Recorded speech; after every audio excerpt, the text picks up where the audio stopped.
কেউ যদি অন্যায় করে কাউকে হত্যা করতে যায়, মানুষ তোমরা জেনে রাখবে যে পৃথিবীকে একটা মানুষ হত্যা করার কারণে পৃথিবীতে যত মানুষ আছে সমস্ত মানুষকে হত্যা করার অপরাধ গোনা তার আমলনামাতে লেখা হবে।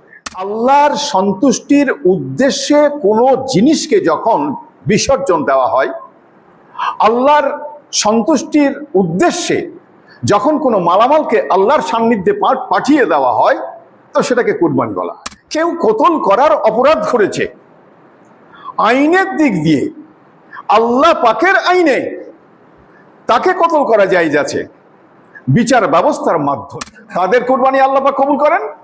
কোরআন কি বলেছে? হাবিল কি বলেছিল? যে যারা মুত্তাকি, অর্থাৎ যারা ধর্মভীরু, যারা আল্লাহকে খুবই মান্যতা দেয়, আল্লাহর হুকুমকে যারা মান্যতা দিয়ে পালন করে, তাদের কুরবানিকে আল্লাহ পাক কবুল করে থাকেন। আউযু বিল্লাহি মিনাশ শাইতানির রাজিম, বিসমিল্লাহির রহমানির রহিম। সুবহানাকা লা ইলমা লানা ইল্লা মা আল্লামতানা ইন্নাকা আনতাল আলিমুল হাকিম। বিসমিল্লাহির রহমানির রহিম। রব্বিশ রাহলি সাদরি ওয়া ইয়াসসিরলি আমরি ওয়াহলুল উকদাতাম মিন লিসানি ইয়াফকাহু কাওলি। আলহামদুলিল্লাহি কাফা ওয়া সালামুন আলা ইবাদিহিল্লাযিনা ইসতাফা, আম্মা বাদ। প্রশংসা মাত্রই ওই আল্লাহ পাকের জন্য, যে আল্লাহ পাক দুনিয়ার কাজকর্মকে ছেড়ে দিয়ে আল্লাহর মহব্বতে, আল্লাহর ডাকে সাড়া দিয়ে দুনিয়াবি জান্নাত জুমার মসজিদে সাপ্তাহিক ঈদের দিন আল্লাহ পাক আমাদেরকে তাঁর ইবাদত করার জন্য এই মসজিদ ঘরে আসার তৌফিক দিয়েছেন। আমরা সে কারণে আল্লাহর প্রশংসা কীর্তন করি, বলি আলহামদুলিল্লাহ। তাজেদারে মদিনা দুলালে আমিনা সাইয়্যিদুল আউয়ালিন ওয়াল আখিরিন ইমামুল আম্বিয়া হযরতে মুহাম্মদ সাল্লাল্লাহু আলাইহি ওয়াসাল্লাম,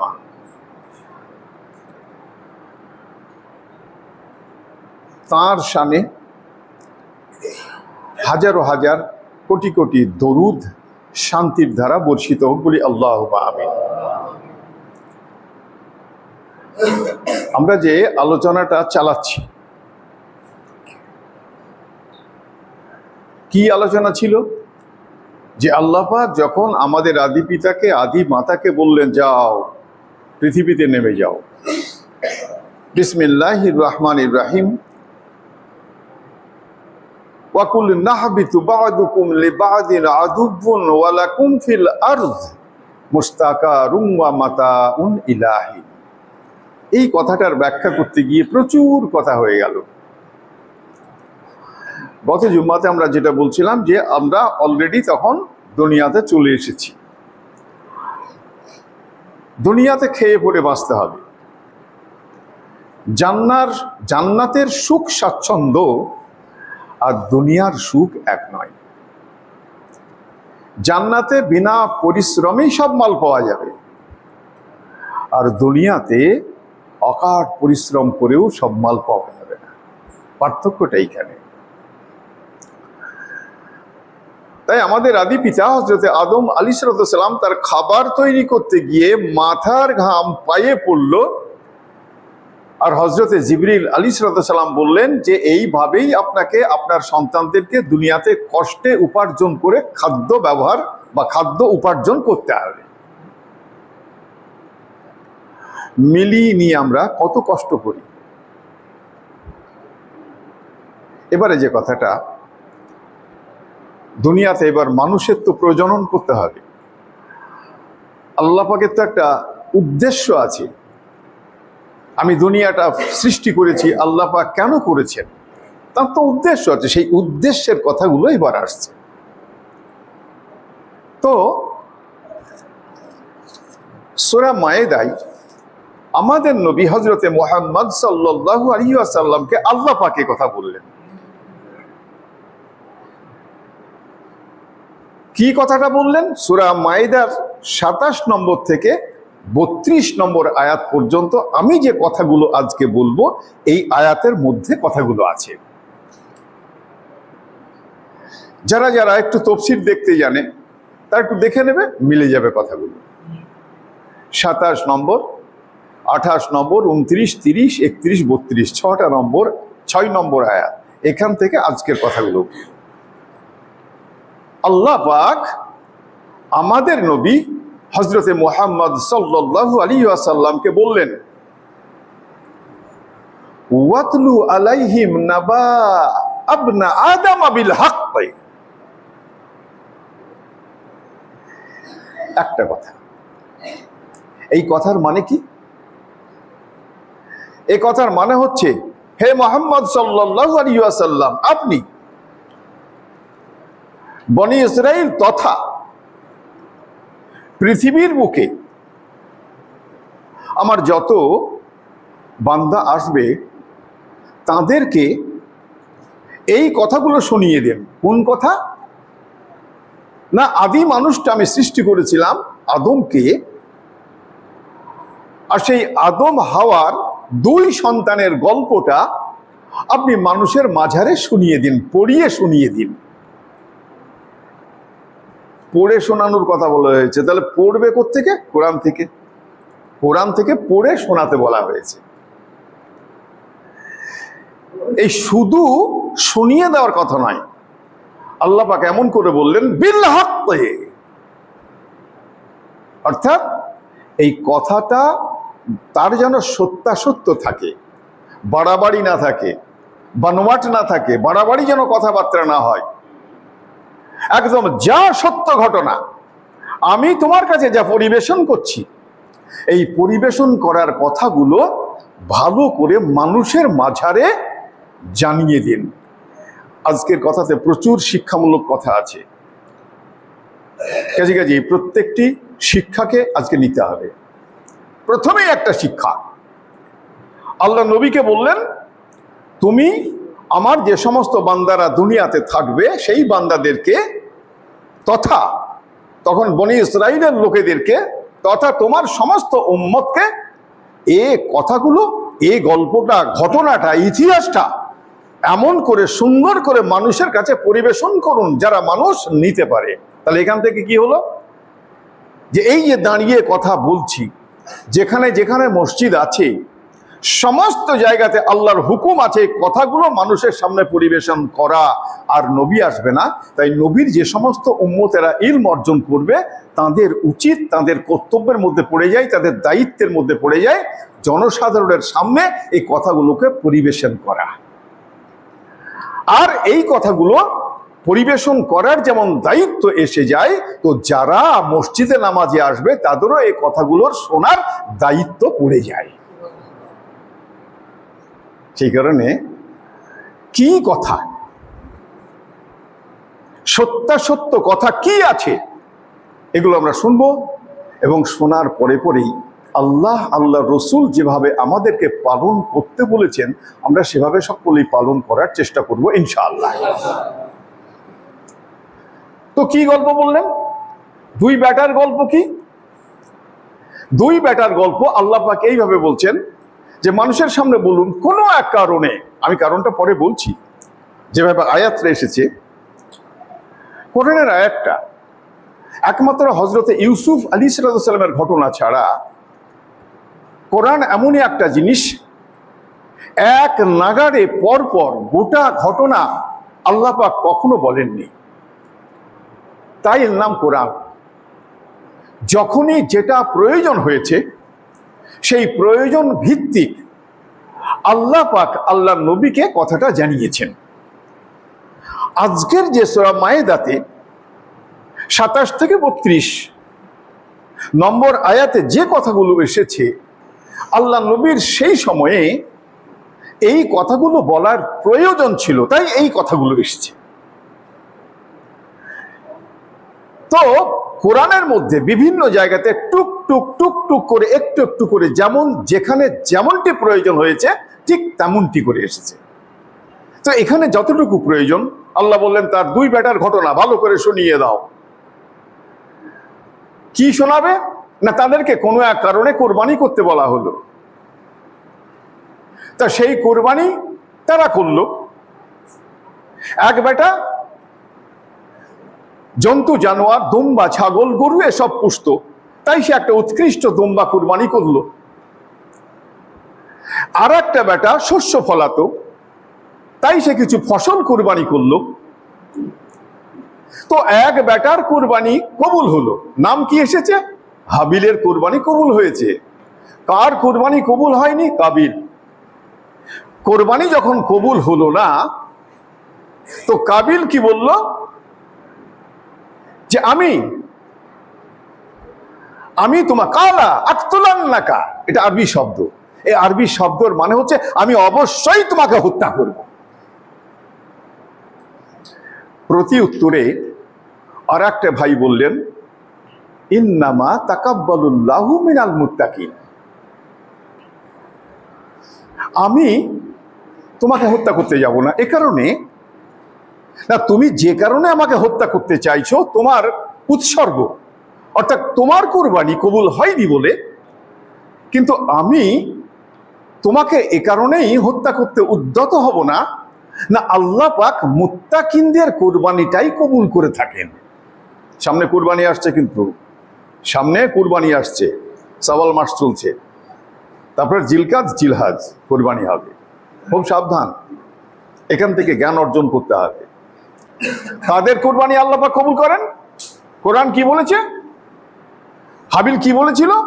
যে যারা মুত্তাকি অর্থাৎ যারা ধর্মভীরু, যারা আল্লাহকে খুবই মান্যতা দেয়, আল্লাহর হুকুমকে যারা মান্যতা দিয়ে পালন করে, তাদের কোরবানিকে আল্লাহ পাক কবুল করে থাকেন।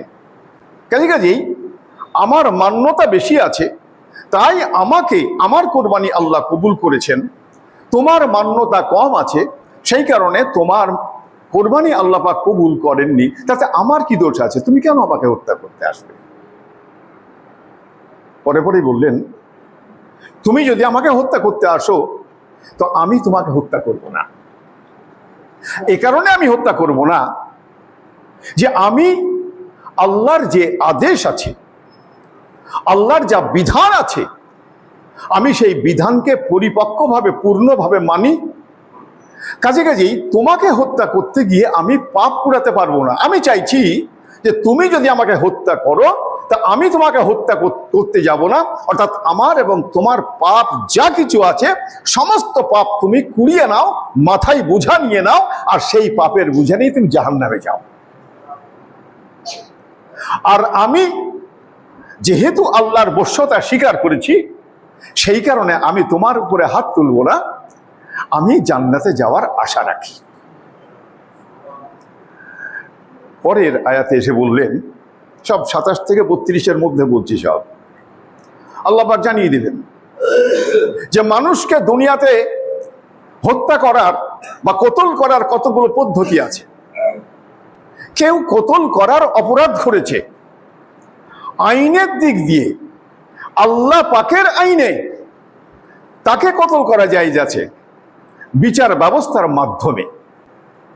কিন্তু এটা বাদে কেউ যদি অন্যায় করে কাউকে হত্যা করতে যায়, মানুষ তোমরা জেনে রাখবে যে পৃথিবীকে একটা মানুষ হত্যা করার কারণে পৃথিবীতে যত মানুষ আছে সমস্ত মানুষকে হত্যা করার অপরাধ গোনা তার আমলনামাতে লেখা হবে। খুব ভালো করে বুঝি, কিন্তু আজকাল যে ছড়াছড়ি চলছে কথাই হত্যা, কোরআন মানলে এ রাস্তায় কেউ হাঁটবে না। আবার পরক্ষণেই বলছেন যে অন্যায় করে কোনো মানুষকে যদি কেউ হত্যা করতে যায়, আর কোনো মানুষ যদি তাকে তার জীবনটাকে বাঁচাবার জন্য ব্যবস্থা করে এবং হত্যার থেকে যদি বেঁচে যায়, তো পৃথিবীতে যত মানুষ আছে সমস্ত মানুষকেই সে প্রাণে বাঁচিয়ে দিল। এখান থেকে আমরা শিক্ষা নিলাম। ঘটনাটাতে আসি। ঘটনা কি? ঘটনা হচ্ছে যে দুনিয়াতে আল্লাহ পাক যত ঠিক করেছেন যে পৃথিবীতে যত মানুষ আসবে, তাতে হাজার হাজার করোড় করোড় লোক আত্মা একসঙ্গে সৃষ্টি করেছেন। আল্লাহ পাক পরপর দুনিয়াতে পাঠাবেন। সমস্ত আত্মা যখন দুনিয়াতে এসে যাবে, আর যখন আত্মা থাকবে না, আল্লাহ পাক দুনিয়াকে ওলট পালট করে দেবেন। হিসেব নিকেশ হবে, কিয়ামতের মাঠ হবে, জান্নাত আর জাহান্নাম দুটো ফাইসাল হবে।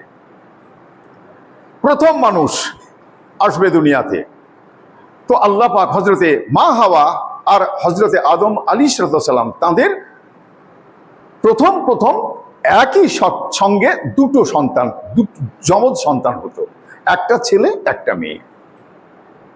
তখনকার আইন কি ছিল? তখনকার আইন ছিল আল্লাহর হুকুমে, আল্লাহর আইন, যে একই সাথে যে সন্তান দুটো হবে তারা আপন ভাই বোন হবে।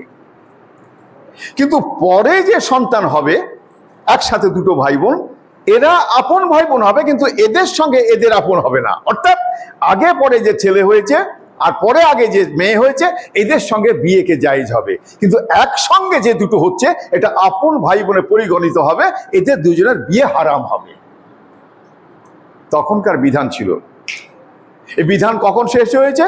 হযরত নূহ আলাইহিস সালাম আসার পরে এই বিধানটা শেষ হয়ে নতুন বিধান চালু হয়েছে। আর এই বিধান আসতে চেঞ্জ হতে হতে আমাদের শেষ নবী হযরতে মুহাম্মদ সাল্লাল্লাহু আলাইহি ওয়াসাল্লাম এসে পূর্ণাঙ্গ পরিবর্তন করে পূর্ণাঙ্গ গঠনমূলক কোরআন আল্লাহ পাক দিয়েছেন, এবং তাতে সব কার সঙ্গে বিয়ে জায়েজ, কার সঙ্গে বিয়ে জায়েজ নয় সেটা পরিষ্কারভাবে কোরআনের মধ্যে বাতলিয়ে দিয়েছেন। এখন ভাইদের মধ্যে বড় হচ্ছে কাবিল, তার সঙ্গে যে কন্যা সন্তান প্রসব করেছিলেন মা হাওয়া, সে অত্যন্ত সুন্দরী, যা কল্পনা অতীত, ভাষা দিয়ে বর্ণনা করা যাবে না, এতটাই সুন্দর। কিন্তু হাবিলের সঙ্গে যে কন্যা সন্তানটা মা হাওয়া প্রসব করেছিলেন সেই মেয়েটা অতটা সুন্দর নয়। কিন্তু আল্লাহর নবী হযরতে আদম আলাইহিসসালাম তিনি তো আল্লাহর বিধান মোতাবেক চলবেন। তো আল্লাহ তো হুকুম করেছেন যে তুমি হাবিলের সাথে কাবিলের যার হয়েছে আর কাবিলের সঙ্গে যা হয়েছে হাবিলের সাথে এর বিয়ের ব্যবস্থা করো। তো সেই ব্যবস্থা যখন করতে গেল তো ও মানবে না, বাপকে বলছে সব চলবে না, ও আমার সাথে যেটা হয়েছে আমি ওইটাকেই বিয়ে করব। শয়তানি প্ররোচনাটা জান্নাতে যেমন হযরতে আদম আলাইহিসসালামকে দিয়ে দুনিয়াতে পাঠিয়ে দিল, ঠিক এখানে আবার শয়তানি ওয়াসওয়াসাটা কাবিলের মাধ্যমে শুরু হয়ে গেল। খুব ভালো করে বুঝিয়ে এবার শুরু হয়ে গেল, উস্কাতে শুরু করলো, বলে তোমার সাথে হয়েছে এত সুন্দর, তোমার বাপ বেঈমানি করছে, হাবিলকে বেশি ভালোবাসে, ওই সেই কারণেই তোমারটা ওকে দিয়ে দিচ্ছে, আর ওর মন্দ দেখতে ভালো নয় ওইটা তোমাকে দিচ্ছে, এটা মানা যাবে না। ও ওই জায়গাতেই থাকলো। তো যখন এই জায়গাতে হলো তখনই হযরতে আদম আলাইহিসসালাম বললেন তার দুই সন্তানকে, তোমরা এক কাজ করো, আমার কথা যদি তোমরা মান্যতা না দাও, আমার কথা যদি তোমরা নাই শোনো, তাহলে তোমাদের কাজ হচ্ছে এইটা, সেটা হচ্ছে তোমরা আল্লাহর কাছে কোরবানি উৎসর্গ করো, কোরবানি দাও। ইজকাররাবা কুরবানা, এই 27 নম্বর আয়াতের মধ্যে লেখা আছে। এই যে কুরবানা, অর্থাৎ আমরা যে কুরবানি কথা বলি এটাকে কুরবানা বলা হয়েছে, এর অর্থটা কি? কখন কি হয় না, আল্লাহর সন্তুষ্টির উদ্দেশ্যে কোনো জিনিসকে যখন বিসর্জন দেওয়া হয়, আল্লাহর সন্তুষ্টির উদ্দেশ্যে যখন কোনো মালামালকে আল্লাহর সান্নিধ্যে পাঠিয়ে দেওয়া হয়, তো সেটাকে কুরবানি বলা হয়। তো হযরতে আদম আলাইহিসসালাম বললেন যে তোমরা তোমাদের এই বিয়ের ব্যাপারে ঠিক না বেঠিক, তুমি এই মেয়েকে তোমাকে দিচ্ছি, এই মেয়ে তোমাকে দিচ্ছি, তা তোমরা কোন মেয়েকে চাও সেই চাওয়াটাকে নিয়ে তোমরা আল্লাহর কাছে কোরবানি করো, যার কোরবানি কবুল হবে বাস ফাইসাল তার দিকেই যাবে। তো হযরতে হাবিল কি করলেন, তিনি যেহেতু জন্তু জানোয়ার পুষতেন তাই একটা ভালো উৎকৃষ্ট দুম্বা আল্লাহর রাস্তায় কোরবানি করলেন। কি কেন কোরবানি করলেন না, কাবিলের সঙ্গে যে মেয়ের বিয়ে হয়েছিল তাকে বিবাহের জন্য। কাবিল কি করলো, সে যেহেতু চাষাবাদ করতো তাই কিছু ফসল এক জায়গায় নিয়ে এসে ওই নিজের সাথে নিজের বোনকে বিয়ে করার জন্য ও কোরবানি করার জন্য মালটা এক জায়গায় রাখলো। তখন কোরবানির কি নিয়ম ছিল যে কোরবানি করলে মালামালটা রেখে দেওয়া হতো, আর আল্লাহর তরফ থেকে আসমান থেকে একটা অগ্নিস্ফুলিঙ্গ আসতো, আর যার কোরবানি কবুল হতো সেই মালটাকে মানে ধূলিসাৎ করে অর্থাৎ পুড়িয়ে ছাই করে দিয়ে আগুনটা আবার আসমানে উঠে যেত। এই ছিল সিস্টেম আর কি। তো যখন দুই মাল পাশাপাশি রাখা হলো, তো আসমান থেকে আল্লাহর হুকুমে একটা অগ্নি স্ফুলিঙ্গ, একটা আগুন আসলো, আর সেই আগুন এসে হযরতে হাবিলের কুরবানিটা গ্রাস করে, অর্থাৎ কবুল করে, তাকে পুড়িয়ে ভস্ম করে দিয়ে আগুনটা আবার আসমানে উঠে গেল। এই হয়ে গেল কাবিলের রাগ। যখন এর কোরবানিটা কবুল হয়ে গেল, তখন তো বুঝতে পারলো যে কোরবানি যখন ওর কবুল হয়েছে, তাহলে আমার বোনকে ওই বিয়ে করবে, আমি আমার বোনটাকে আর বিয়ে করতে পারলাম না। এই রাগের বশীভূত হয়ে ও তখন বলতে লাগলো, কালা আকতুলান্নাকা, আমি তোমাকে অবশ্যই হত্যা করব, আমি তোমাকে অবশ্যই হত্যা করব। আর কাবিল কি বলল, ইন্নামা তাকাব্বালুল্লাহু মিনাল মুত্তাকিন। দেখো, যারা মুত্তাকি, যারা আল্লাহ ভীরু, যারা আল্লাহর আদেশকে পছন্দ করে, তাদেরই কোরবানিকে আল্লাহ পাক পছন্দ করে থাকেন। কিন্তু আমি তোমার উপরে হাত তুলতে যাব না। এ কারণে হাবিলের শক্তি কিন্তু কাবিলের থেকে অনেক বেশি। সে ইচ্ছা করলে একটা ঘুষি দিয়ে কাবিলকে কিন্তু শেষ করতে পারে। কিন্তু যেহেতু হাবিলের মুখ থেকে এই বাক্যটা পেয়ে গেল যে আমি তোমাকে হত্যা করব না, সেই কারণে তার শক্তিটা আরো বেড়ে গেল, যে আমি ওকে যতই মারি ও তো আমাকে হত্যা করতে আসবে না। সেই কারণে ও আর হত্যার দিকে, যেহেতু হাবিল এগুলো না, ও তাকে হত্যা করতে উদ্যত হলো। আর কি উদ্যত হয়ে কি করলো না, হযরতে হাবিলকে কাবিল কি করলো, একটা বড় পাথর নিয়ে তার মাথায় মেরে তাকে শেষ করে দিল। তো তাকে যখন শেষ করলো, ও কিংকর্তব্য বিমূঢ়, কি করবে বুঝে উঠতে পারছে না। কিতাবের মধ্যে এসছে 1টি বছর লাশটাকে কাঁধে নিয়ে ও ঘুরেছে। এই 27 থেকে 32 নম্বর আয়াতের মধ্যে আল্লাহ পাক এই কথা বলছেন, ও যখন কাঁধে নিয়ে ঘুরছিল লাশটাকে, আমি তখন দুটো কাক পাঠালাম, আর ওর সামনে কাক দুটো নিজেরা একটু মারামারির মতন করে একজন মরার মতো হয়ে গেল। আর একটা কাক তার চঞ্চু দিয়ে মাটিটা খুঁড়লো, পা দিয়ে টেনে ওখানে ফেলে মাটি হাজড়িয়ে ফেলে দিল। ও তখন বলছে কথা, কোরআনে কথা বলছে, একদম কোরআনে লেখা আছে কথা, যে হাই রে, আমি এই কাকের মতো বুদ্ধিমান হতে পারলাম না। এই কাকটাই তো আমার থেকে বেশি বুদ্ধিমান। আমার ভাইয়ের লাশটাকে আমি কি করে যে দাফন করব, কি করে যে পুঁতে রাখবো, আমি সেটাও জানি না। এই কাকের কাছ থেকেও আমাকে শিক্ষা পেতে হচ্ছে। ও বড্ড দুঃখ পেতে লাগলো।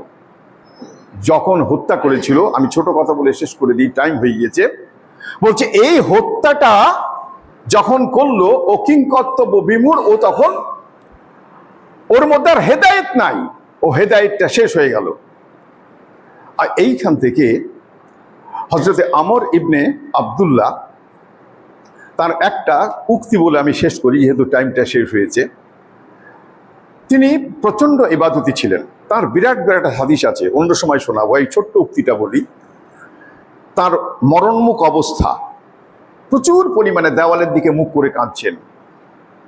তো সমস্ত লোকেরা এসেছেন, বললেন আপনি আল্লাহর নবীর সান্নিধ্যে ছিলেন, আপনি সমস্ত ইবাদত জানেন, আপনি এত ভালো মানুষ, অথচ আপনি এত কাঁদছেন, এত কাঁদার কি প্রয়োজন? সকলের দিকে মুখ ঘুরিয়ে একটি কথাই বললেন, আমার একটা কথা কোরআনের শুধু চোখের সামনে ভেসে উঠছে। সেটা কি? সেটা হচ্ছে ইন্নামা তাকাব্বালুল্লাহু মিনাল মুত্তাকিন।